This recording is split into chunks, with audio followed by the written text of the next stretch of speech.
Aipatzen nuen bezala, Ricardo Arana Mariskal dugu, hemen gurekin batzordean eskola publikoko irakasle erretiratua da bera, ongi etorria izan zaitezela gure batzordera, eskerrik asko gurean izateagatik. Dakizun bezala, 15 minutuko epemuga izango duzu zure agerraldia egiteko eta ondorenean legebiltzar taldeei emango diegu hitza. Beraz, Arana jauna nahi duzunean.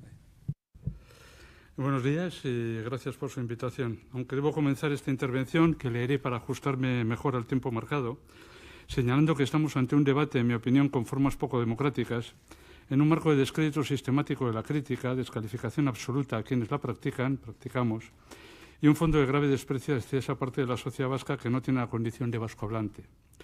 Enemigo del euskera, reaccionario, incluso supremacista, son reprobaciones habituales cuando se discute la política lingüística o simplemente se recurre a la justicia para demandar la aplicación de la ley vigente. Sin embargo, la crítica resulta imprescindible para acertar en los análisis y obtener un diagnóstico atinado. Por eso sobran estas censuras sectarias. También estorban afirmaciones sin rigor, tales como que la situación actual del euskera es consecuencia de una prohibición que duró 40 años y otras tan simplistas como erróneas. No porque no sean opiniones legítimas, que lo son, sino porque al no ser correctas ni precisas, el acierto en el diagnóstico solo es producto de la casualidad. Quizás sea cómodo moverse en la descalificación, la simpleza y el estereotipo, pero ello no resulta útil para resolver problemas complejos como el que nos ocupa con la lengua vasca. Esta, lo que no es inusual en las lenguas, no solo se ha utilizado en nuestra comunidad autónoma en Euskadi, sino también fuera de aquí, e incluso fuera de lo que conocemos culturalmente como Euskal Herria. Lo advertimos fácilmente cuando observamos la toponimia de pueblos de nuestro alrededor, cuando repasamos onomástica o cuando examinamos algunos documentos históricos. Pero al mismo tiempo que la utilización de la lengua vasca ha excedido del marco geográfico de Euskadi, hay que advertir que ni el euskera ha sido la única lengua que se ha usado en el País Vasco en los últimos 1000 años, ni en estos 1000 años el País Vasco ha sido completa y absolutamente vascohablante. Dos lenguas muy distintas conforman nuestro acervo cultural. De hecho, históricamente el euskera no ha sido relevante en amplias zonas de Álava, en las encartaciones o en la margen izquierda de la ría del Nervión o Ibaizábal, como prefieran, hasta ahora. Por eso, para buena parte del pueblo vasco, no se trata de recuperar una lengua perdida ni que la hayan arrebatado.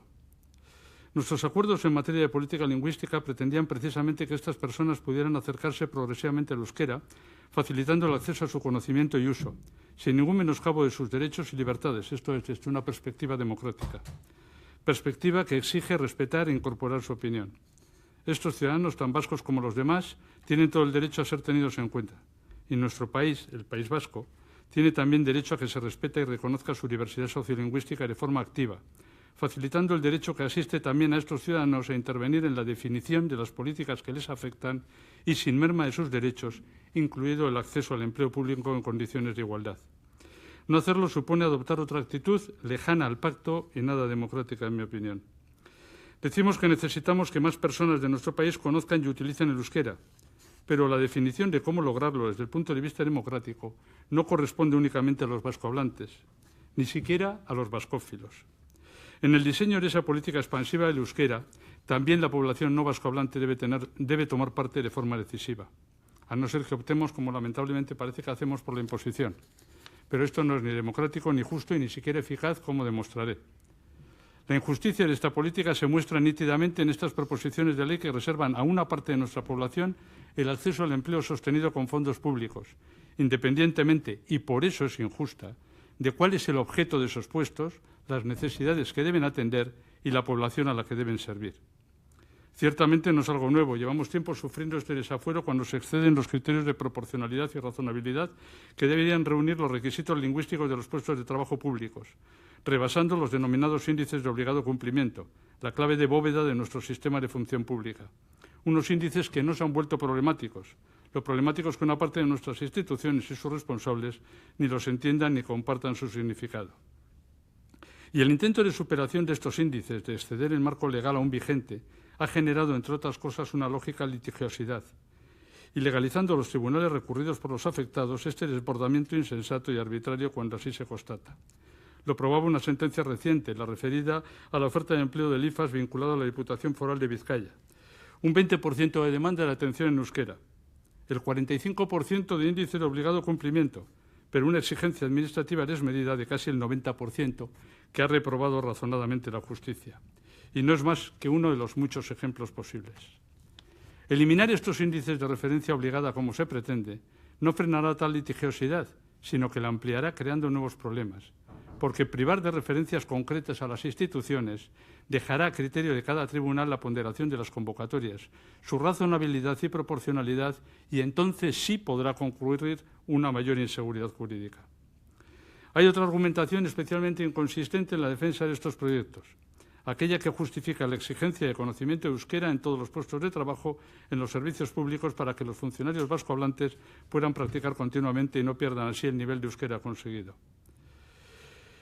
Mantener un correcto nivel de euskera de los empleados públicos es un deber de la Administración, pero atención, una Administración pública ni es un arnasgune ni existe por sí misma.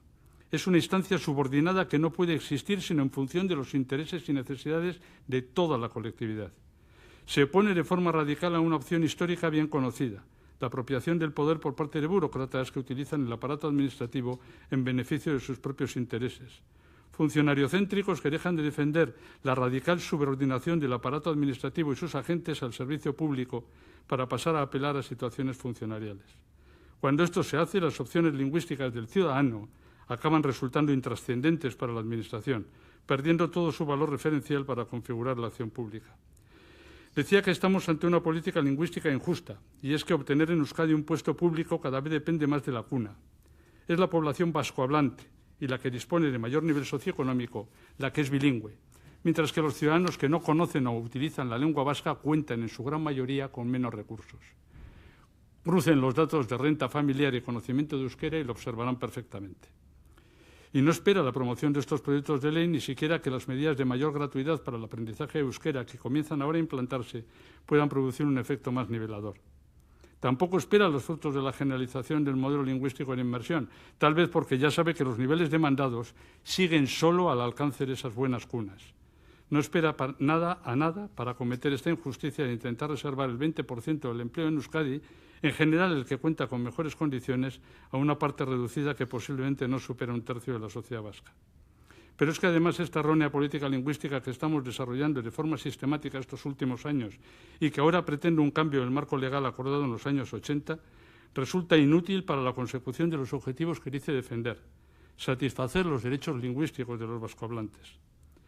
Nuestra diversidad sociolingüística es una seña de identidad y una característica que no podemos olvidar en ningún caso y que nuestra legislación debe tener especialmente en cuenta.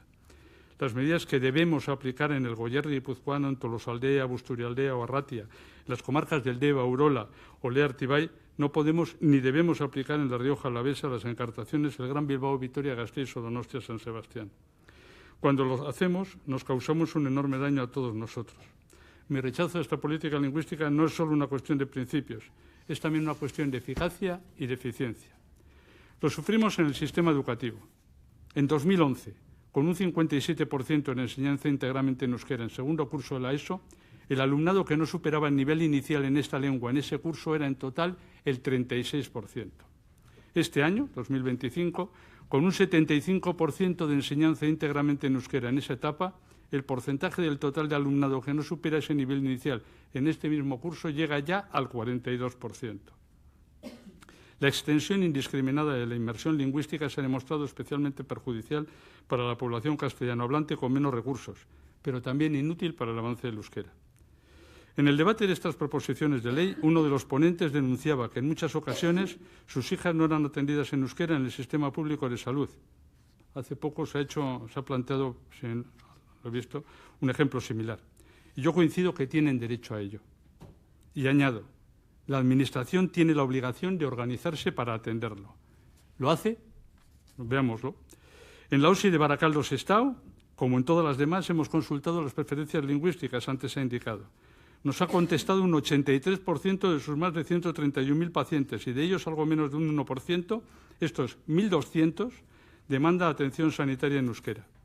¿Qué hemos hecho en la OSI de Baracaldo-Sestao para atenderla? Exigir el conocimiento de la lengua vasca nada menos que en un 58% de los puestos. Esto es, contamos con 600 puestos con perfil lingüístico preceptivo para atender las demandas de atención sanitaria en euskera de 1.200 pacientes. Pero incluso tenemos más aún, porque hoy contamos con 616 trabajadores sanitarios en esa OSI con perfil acreditado para atender a esos 1.200 pacientes. Y ese esfuerzo complica la cobertura allí donde se necesita en mayor medida. Así, en la OSI de Tolosaldea, la que más demanda atención en euskera, un 53% de sus pacientes, exigimos esta lengua en el 98% de las plazas. A 34.780 peticiones de atención sanitaria en euskera respondemos con 218 puestos, ocupados sí en su mayor parte, pero no en todos los casos, ya que faltan por cubrir 23. En Tolosaldea tenemos 195 profesionales para la atención sanitaria en euskera de casi 35.000 pacientes que la demandan y 616 para 1.200 personas que la solicitan en Barakaldo y Bilbao, en Sestao, perdón. ¿Qué impide cubrir estos 23 puestos con exigencia de euskera aún vacantes en Tolosaldea? Pretender una uniformidad imposible que ignora nuestra diversidad. Esta política que estamos siguiendo es la causa de las disfunciones denunciadas en las zonas vascohablantes al desviar recursos a donde la necesidad es mucho menor. Resolverá el problema señalado y otros similares, algunos he indicado también aquí, que el 100% de las plazas en todo el sector público lo sea con exigencia de conocimiento del euskera. En absoluto. Lo que hará será agravarlo, porque drenará recursos de donde se necesitan imperiosamente a donde no se requieren, con un añadido de injusticia inaceptable. ¿Se han pensado en esta política desde la óptica de los derechos lingüísticos de la población vascohablante? No. Desgraciadamente está diseñada desde otra óptica y para otros objetivos. Bueno, gracias por su atención. Listo para sus preguntas o comentarios si tienen. Mila esker batez ere orduagatik. Eskerrik asko, Arana jauna.